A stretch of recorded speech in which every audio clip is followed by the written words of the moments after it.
बच्चों को पढ़ाया जाए उन चीज़ों में जिनकी हमें ज़रूरत है, इनोवेशन की ज़रूरत है, टेक की ज़रूरत है, सॉफ्टवेयर प्रोग्रामर्स की। सॉफ्टवेयर प्रोग्रामर जो है ना वो आर्टिस्ट है। You see a problem that means there is an opportunity to be solve. एक मसला है, उसमें अपॉर्चुनिटी है उसको हल करने की। That's what entrepreneurship work, problem solution. तो अगर इंडस्ट्री के प्रॉब्लम नोन है जैसे आपने बताए हैं, तो एंटरप्रेन्योर उसको इनोवेट करके खुद क्यों नहीं सही कर रहे हैं? आज जो है अल्हम्दुलिल्लाह 4 बिलियन डॉलर पहुंच गए।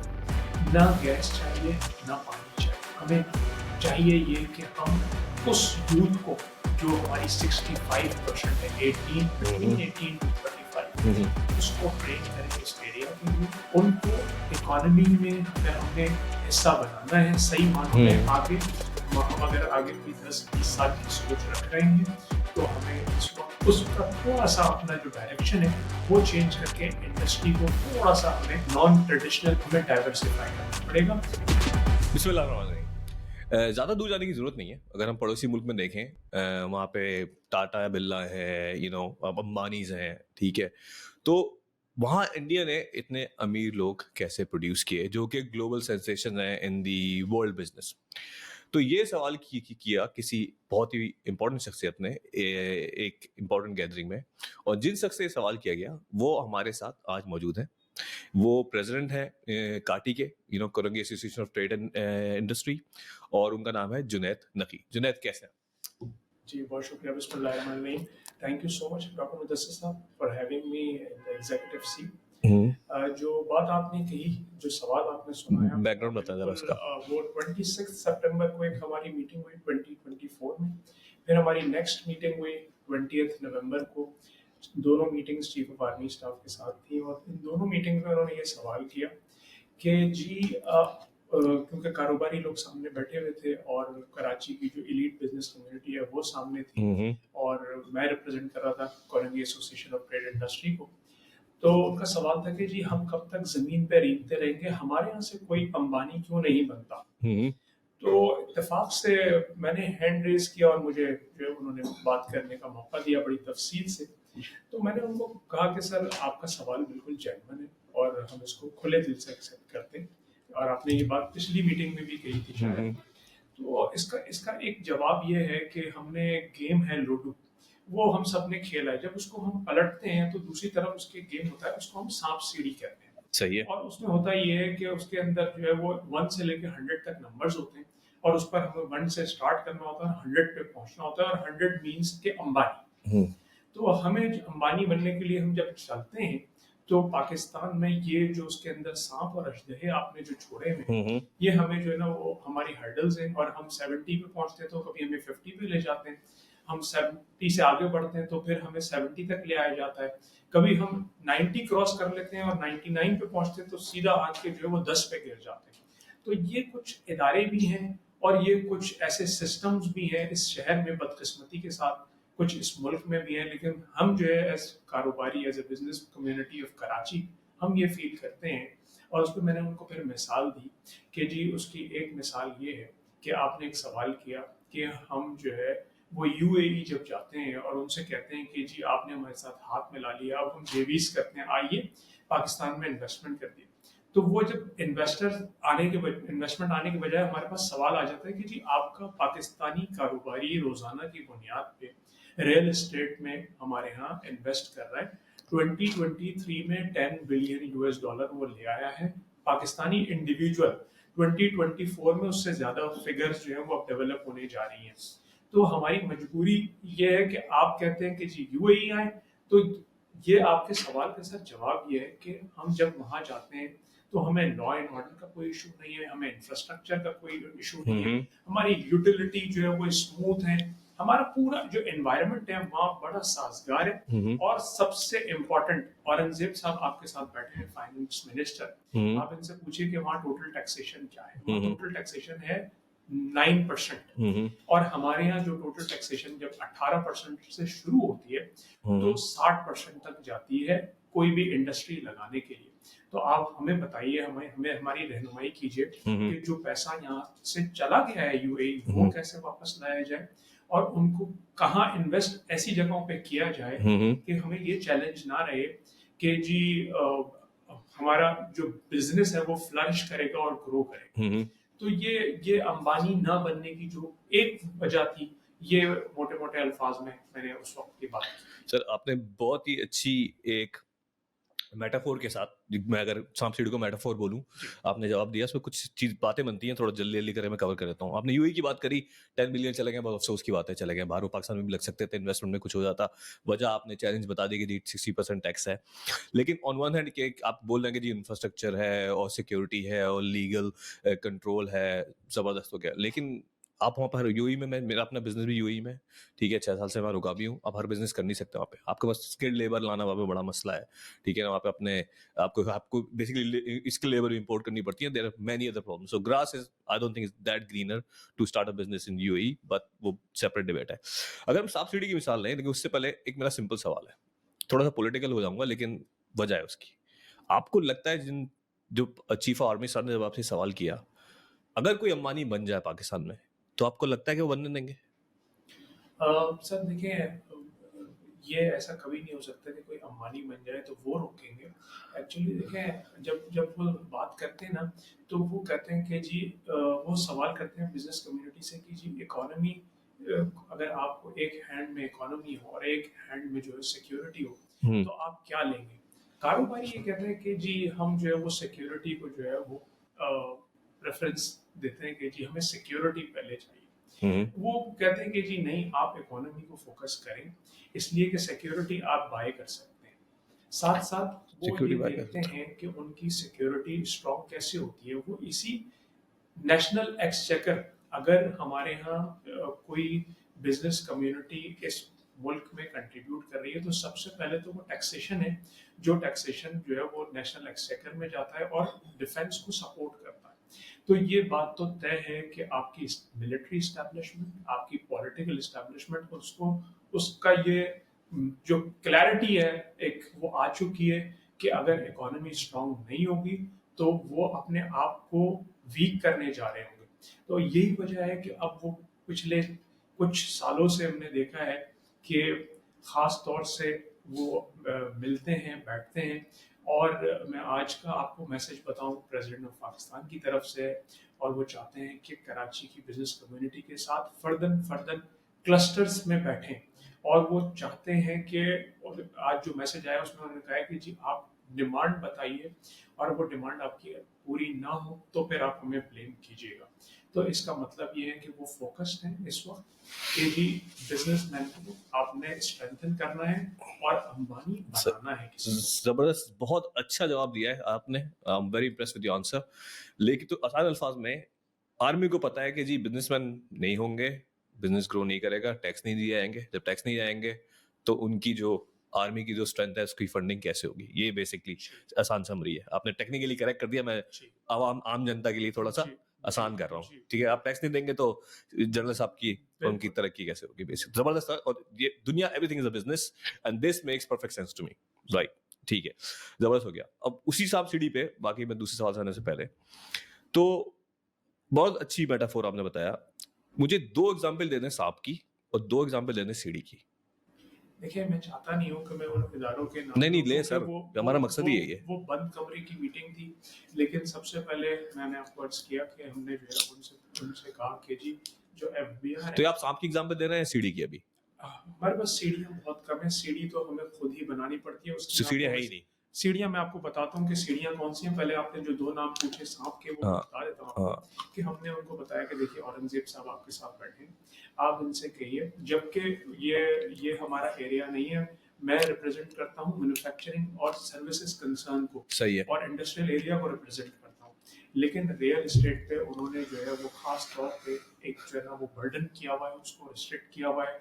उसकी कॉस्ट ऑफ प्रोडक्शन जो है वो बहुत बढ़ गई है। अब लकीली कुछ थोड़ा सा आयरन स्टील जो है वो नीचे आया, लेकिन सीमेंट अभी भी बहुत इस वक्त जो है वो जिसके रेट्स हैं, तो cost of production real estate construction industry की बहुत बढ़ गई है। तो हमारी मेरी खास तौर पे ये उनसे गुजारिश थी, मुझे अच्छे टाइम के लिए माइक मिला था, तो मैंने उनसे कहा कि सर आप जो है वो एफबीआर से कहें कि थोड़ा सा नरम गोशा रखें, जिसका उन्होंने जवाब भी दिया। साथ साथ आपने जो बात की ना सीढ़ी की, तो सर सीढ़ी यह है कि काटी ने अपनी ही रिसोर्सेज और अपने ही एक्सपेंस पे फायर स्टेशन अपना रखा है, 2 गाड़ियाँ हैं, जो कहीं इंडस्ट्रियल एरिया में खुदा न खास्ता आग लग जाए, तो वो आग बुझाने जाती हैं और इंडस्ट्री से कोई पैसे डिमांड नहीं करती। अगर कहीं इंडस्ट्री में कोई लाइन चुक हो जाए, कोई सीवरेज का निज़ाम नहीं चल रहा हो, तो हमारे पास सक्शन, जेटिंग, रॉडिंग और ये ट्रॉली, इसकी विंचिंग, ये सारी मशीन्स का जो सेट है, वो काटी अपनी रिसोर्स पे चलाता है।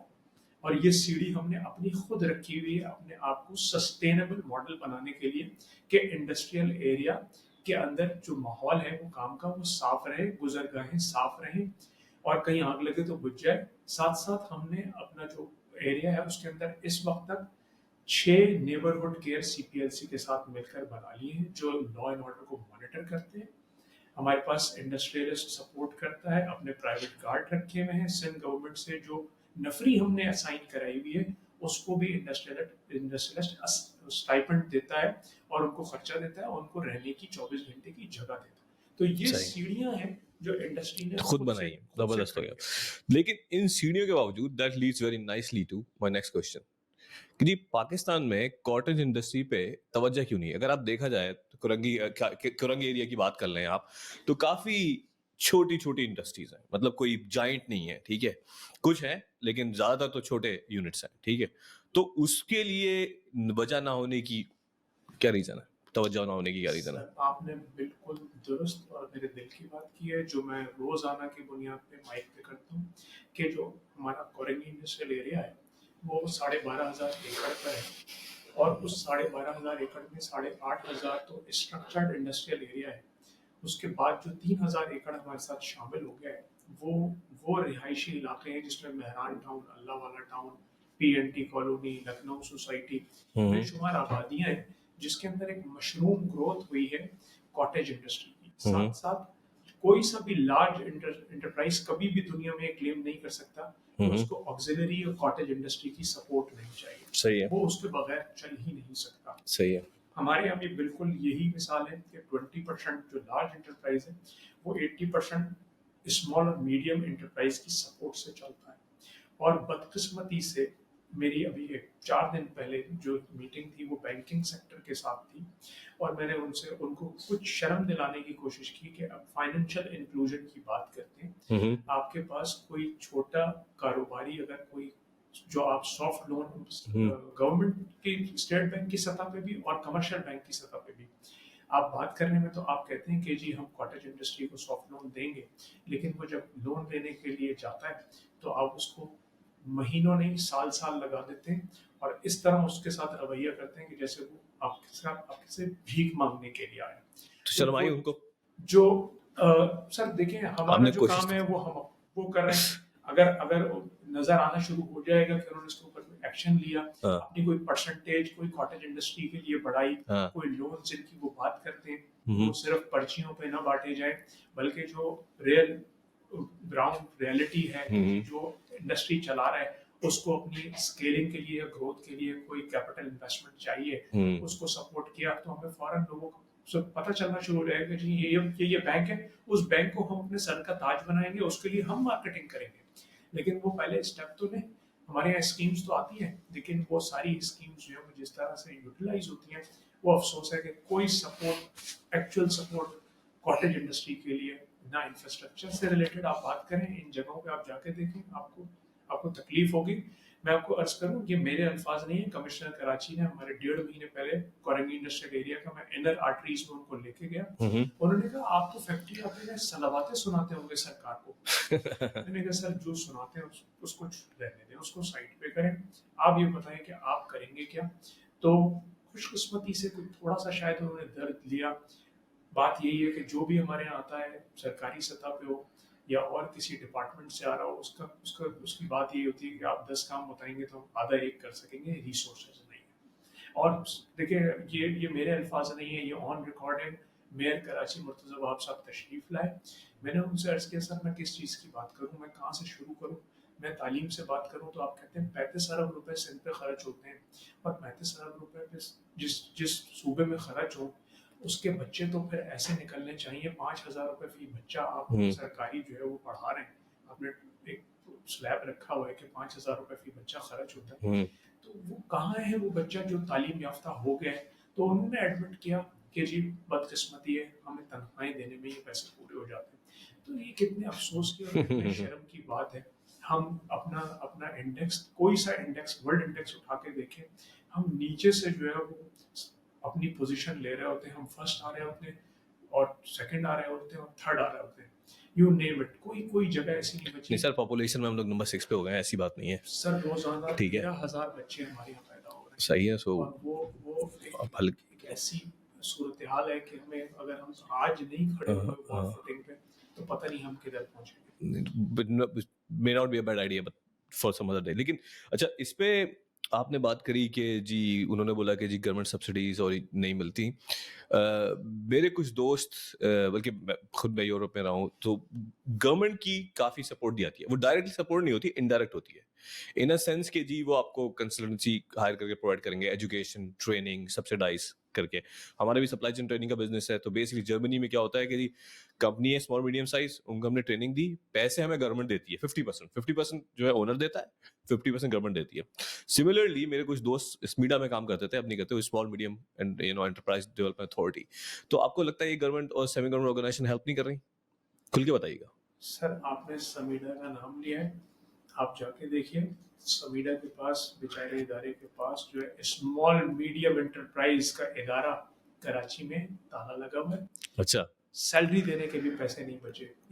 ये हालात है, आप देख लीजिए हमारा फोकस किधर है। आपने जबरदस्त हो खुद गया। ही जो है वो ये बात की और खुद ही आपको जवाब इसका आ गया। ठीक है। तो सर ये जितनी जो आप कह रहे हैं कि अपग्रेडेशन से कंसल्टेंसी ट्रेनिंग, चाहे वो कंप्लायंस से रिलेटेड हो, चाहे वो प्रोडक्शन से रिलेटेड या हो, ये इंडस्ट्री को खुद करना पड़ता है। बिल्कुल। इस वक्त आप हेल्थ की अगर बात कर लें ना सर, आप सिंध गवर्नमेंट के जितने इदारे हैं जो हेल्थ में नंबर 1 आ रहे हैं, आप देखिए उनको सपोर्ट कौन कर रहा है? This private sector. this leads very nicely. I think it's predominantly textile units, few other units. तो अभी किस प्रोडक्ट में या किस इंडस्ट्री में आपको लगता है कि अपॉर्चुनिटी है, गुंजाइश है, इस पे लोगों को देख आना चाहिए, देखना चाहिए?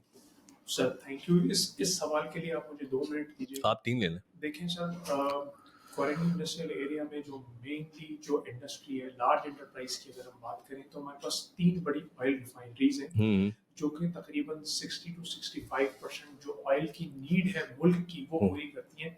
वो जो पेट्रोल और डीजल है वो इन ऑयल रिफाइनरी से निकल के पूरे मुल्क में जाता है। पाकिस्तान की जो बड़ी मैन्युफैक्चर टेक्सटाइल मैन्युफैक्चर है, जीन्स मैन्युफैक्चरिंग Yeah. इंडस्ट्री, वो कोरंगी इंडस्ट्रियल Yeah. एरिया में है। उसमें बड़े बड़े नामों पर आर्टिस्टिक, रजवी, रजवी, सूती, सूती, अख्तर, अख्तर। जो बड़े ब्रांड्स हैं जीन्स मैन्युफैक्चरिंग में, वो कोरंगी में बनते हैं। टोटल टेक्सटाइल एक्सपोर्ट्स जो पाकिस्तान की 16-17 बिलियन पे इस वक्त खड़ी है, उसका तकरीबन 2 बिलियन प्लस यूएस डॉलर अच्छा। वो कंट्रीब्यूट होता है सिर्फ कोरंगी से। 15%। जो मोर और लेस Yeah. जो फूड के जाइंट हैं, आप बात करें इंग्लिश बिस्किट की, मेहरान, शान, हिलाल, टपाल, कैंडीलैंड, ये सारे बेस्ड हैं कोरंगी इंडस्ट्रियल एरिया में। आप साउथ ईस्ट एशिया की बड़ी जो फार्मास्यूटिकल इंडस्ट्री है, जिसमें Getz pharma one of the largest, Hilton pharma, Indus Brookes, ये बड़ा एक स्ट्रक्चर्ड जो है वो फार्मास्यूटिकल इंडस्ट्री हमारे यहाँ मौजूद है। आप पाकिस्तान की टोटल लेदर एक्सपोर्ट चेक करें, हमारे यहाँ एक सेक्टर है 7A के नाम से, बहुत बड़ा कंट्रीब्यूशन जो लेदर एक्सपोर्ट का है वो इस सेक्टर से जो है वो कंट्रीब्यूट होता है। तो ये वो सेक्टर हैं जो इकोनॉमी में कंट्रीब्यूट कर रहे हैं, और 600 मिलियन रुपए रोजाना हम जो है वो जो है पाकिस्तान की टैक्सेशन में जमा कराते हैं। अब आपने बात करी कि हमें फोकस किधर करना चाहिए। सर अनलकीली अभी तक हम थोड़ा सा अपना कन्वेंशनल और ट्रेडिशनल मेथड पे हैं, और वो सोच है हमारी थोड़ी सी, हमें अब उसको थोड़ा सा तब्दील, थोड़ा सा मनूवर करना है, हमें थोड़ी सी अलाइनमेंट हमें अपनी बेहतर करनी है। आज बदकिस्मती से हम बात कर रहे थे, आज भी शर्जील इनाम विमन आए हुए थे, हमने उनसे यही बात करी कि पानी नहीं आ रहा, पानी महंगे दामों मिल रहे हैं, गैस नहीं आ रही, कैप्टिव पावर बंद होने जा रहा है, हमारा जो है वो पर MMBTU का टैरिफ कैप्टिव का क्या हो जाएगा। सर हमें थोड़ा सा इससे अब स्टेप अप होना है। हमारी 2021 के एंड पे आईटी की जो एक्सपोर्ट थी वो 500 मिलियन यूएस डॉलर टच कर रही थी। आज हम जो है अल्हम्दुलिल्लाह 4 बिलियन यूएस डॉलर पे पहुंच गए। ना गैस चाहिए, ना पानी चाहिए, हमें चाहिए ये कि हम उस यूथ को जो हमारी 65% है, 18 बिटवीन हम्म 18 टू 35, हम्म उसको ट्रेन करें इस एरिया के लिए। उनको इकोनॉमी में अगर हमने हिस्सा बनाना है सही मानों में हम्म आगे, हम अगर आगे कोई 10-20 साल की सोच रख रहे हैं, तो हमें इस वक्त उसका थोड़ा सा अपना जो डायरेक्शन है वो चेंज करके इंडस्ट्री को थोड़ा सा हमें नॉन ट्रेडिशनल हमें डाइवर्सिफाई करना पड़ेगा, हमें सोच को बदलना पड़ेगा। अब पानी बिजली गैस से हटना पड़ेगा थोड़ा सा, और इन जैसे ऐसे जो प्रोजेक्ट्स हैं उनको प्रमोट करना पड़ेगा कि जिसके अंदर लेबर इंटेंसिव और स्किल्ड बेस ये दोनों आ जाती है, और एजुकेशन उसके अंदर जो है वो फाउंडेशन। तो ये जितना हमारा यूथ निकल रहा है, साल 2 साल 3 साल के बाद आराम से बच्चा जो है वो एक छोटी सी मशीन अपनी पॉकेट मनी से खरीद लेता है। और जैसे मैं जब 97 में कंप्यूटर आया था, वही कंपनी नाम चेंज करके आज भी इंस्टॉलमेंट पे कंप्यूटर बेच रही है। मैंने पहला अपना कंप्यूटर लिया था डेस्कटॉप 97 में, इंस्टॉलमेंट पे इलेक्ट्रो के नाम से उस वक्त कंपनी थी। आज वही कंपनी मौजूद है, वही साहब मौजूद हैं, और न सिर्फ कंप्यूटर, बाकी गैजेट्स भी, मोबाइल फोन भी वो इंस्टॉलमेंट पे कराची पे वो बेच रहे हैं। तो हमें थोड़ा सा अपने आप को डाइवर्सिफाई करना है इस इंडस्ट्री के ऊपर, और इसके अंदर बहुत पोटेंशियल है। उसमें अपॉर्चुनिटी है उसको हल करने की। That's what entrepreneurship, problem solution. तो अगर इंडस्ट्री के प्रॉब्लम नोन है जैसे आपने बताए हैं, तो एंटरप्रेन्योर उसको इनोवेट करके खुद क्यों नहीं सही कर रहे हैं? दो पार्ट है। सर सर मैं कोशिश करता हूँ इसका जवाब देने की। देखिए मैं आपको इसकी एक मिसाल देता हूँ कि एक वर्कमैनशिप होती है, एक कोई दो लोग हैं, और वो पैरेलल दोनों एक ही जैसी मशीन्स पे बैठे हैं, और एक ही टाइम में शर्ट सी के जो है वो आपको स्टिच करके दे देते हैं हम्म पूरी कंप्लीट। लेकिन एक को ना फिनिशिंग सिखाई गई है कि जी फिनिशिंग और प्रेजेंटेशन क्या चीज़ होती है, हम्म और दूसरे को स्टिचिंग तो सिखाई गई है कि मशीन की स्पीड जो है वो इस तरह से कंट्रोल होकर इस तरह से आपने एक ही टाइम में एक ही चीज़ दोनों प्रोडक्ट बिल्कुल। लेकिन उसका जो आखिरी जो ट्रेनिंग पार्ट होता है ना, जिसको कहते हैं फिनिशिंग, वो नहीं सिखाया गया ना, तो रैक पे जब जाएगी एक ही प्राइस टैग की चीज़ होगी, तो कभी भी कस्टमर अनफिनिश्ड जिसके अंदर प्रेजेंटेशन नहीं आ रही होगी, कोई पॉकेट की थोड़ी सी अलाइनमेंट हल्की सी भी चेंज होगी, तो वो पिक नहीं होगी। हमारे यहाँ एंटरप्रेन्योरशिप का भी जो है ना, इसमें जितने फ्लेवर्स डले हुए ना, उसमें जो आखिरी जो कंपोनेंट रह जाता है ना, वो है फिनिशिंग, और उनको किक स्टार्ट देना। हमारे यहाँ एक कोर्स जो है वो मैंने रिपीटेडली किया है, और लकीली मुझे यूनिवर्सिटी में भी मिला, वो था इंटरपर्सनल स्किल्स। कुछ कुछ चीज़ें जो हैं वो आपको फिनिशिंग देने के लिए वो फ्लेवर ज़्यादा देना पड़ता है कि यार आप सबसे पहले अपनी प्रेजेंटेशन के ऊपर, पैकेजिंग के ऊपर जोर दें, तभी जाके कोई आपके ऊपर रुकेगा, रुकेगा देखेगा उसके वैल्यूएडिशन, बाद। वैल्यूएडिशन। तो आप जो है वो ट्रेनिंग का जो हमारा आखिरी पार्ट है ना, जो फिनिशिंग है उस एंटरप्रेन्योर की, हमारे यहाँ वो नहीं करते। जो उसके अंदर जो फ्लेवर्स पूरे मसाले डालने होते हैं ना किसी भी चीज़ को कुक करने के लिए, वो हमारे यहाँ नहीं होते, बदकिस्मती के साथ। हम एक एक जो है वो उसको समझते हैं कि ये मोल्डिंग मशीन में हमने डाला, और इस मोल्डिंग मशीन से नहीं, ऐसा नहीं है। इंसान की ट्रेनिंग मोल्डिंग मशीन नहीं है, वो इस तरह से ट्रेन नहीं होगा। तो सबसे पहले जो जो आपने बात करी कि काटी क्या रोल प्ले कर रहा है, काटी अकेडमिया के साथ बड़ा स्ट्रॉन्ग लिंकेज है, खास तौर पे विसिनिटी में जितनी इंस्टीट्यूट है हमारे यहाँ। खुशकिस्मती से नेबरहुड में कराची की सबसे अच्छी जो यूनिवर्सिटीज है सीबीएम प्राइवेट से, सीबीएम है, ये सब है। सीबीएम भी आ गई है हमारे यहाँ, माइट भी आ गई है हमारे यहाँ, सलीम हबीब भी आ गई, सुफा भी आ गई।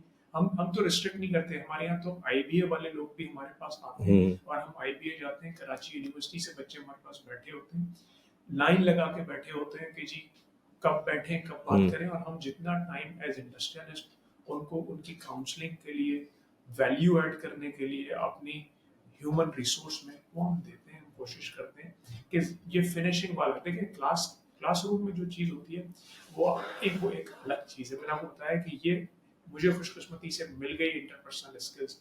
हमारे टीचर ने हमें बताया कि यार तुम अपना कोई एक चीज़ ले और खड़े होकर बताओ, जिसकी सबसे ज़्यादा इंटरेस्टिंग होगी उसी के मार्क्स जो है वो राउंड द ईयर हम देखेंगे कि किसने जो है किसको ज़्यादा अपलॉड मिला, या किसके लिए रेज हैंड हुआ और बोला नहीं ये आज का विनर ये है।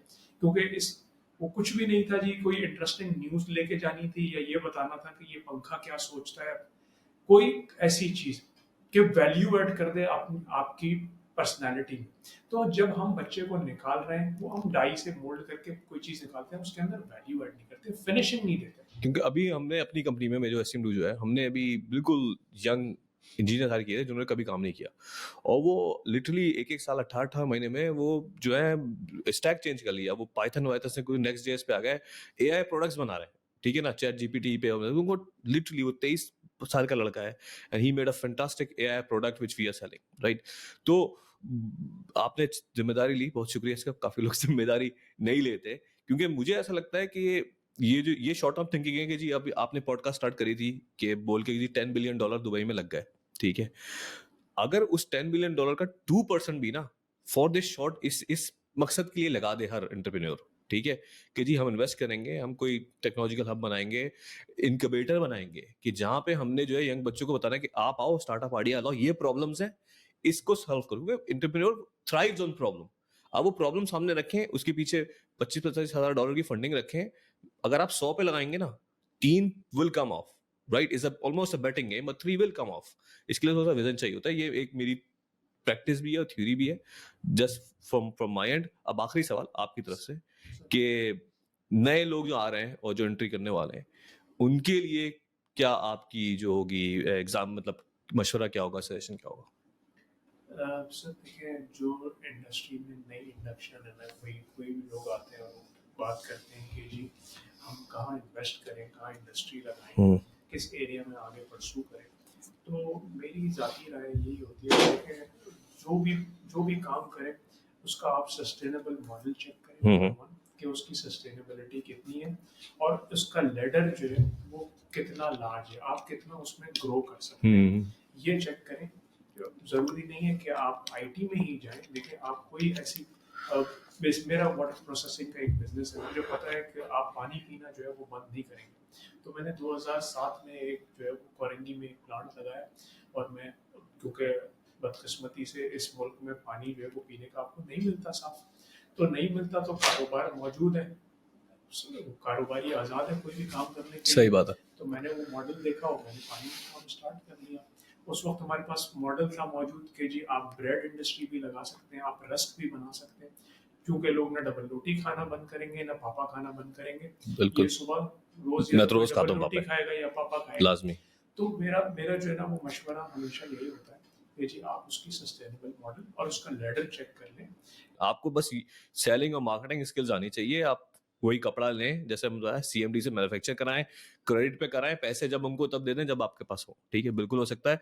I think we should have one more podcast on just on entrepreneurship. आज तो हमने थोड़ा कार्टी और आप पे करी है, ठीक है ना, तो उसमें एक होनी चाहिए। जो बात सर आपने किया ना, देखें ऐसे ऐसे जो सोच लेके कोई आता है ना, तो मैं उससे कहता हूँ यार मेरी बात बिल्कुल ना सुनो, टेड टॉक निकालो या फिर जैक मा के 10 बिल्कुल मिनट सुन लो। बिल्कुल वो इतने इतने सक्सेसफुल लोग हैं, सही वो है। कहते हैं यार सब चीज छोड़ो, कोई कारोबार छोटे से स्केल पे करो जिसमें तुम्हें लगता है, सही है, तो उसमें उसमें ग्रोथ छुपी हुई है। बिल्कुल। तो मैं अल्हम्दुलिल्लाह, मेरी कोशिश होती है कि मैं एंटरप्रेन्योरशिप को जितना उसको सपोर्ट कर सकूं उसको करूं, और बच्चे को कहीं ऐसी जो है वो कोई वो मोटिवेट हो ना, कि डिमोटिवेटेड हो कि जी मैं कोई काम शुरू करूंगा।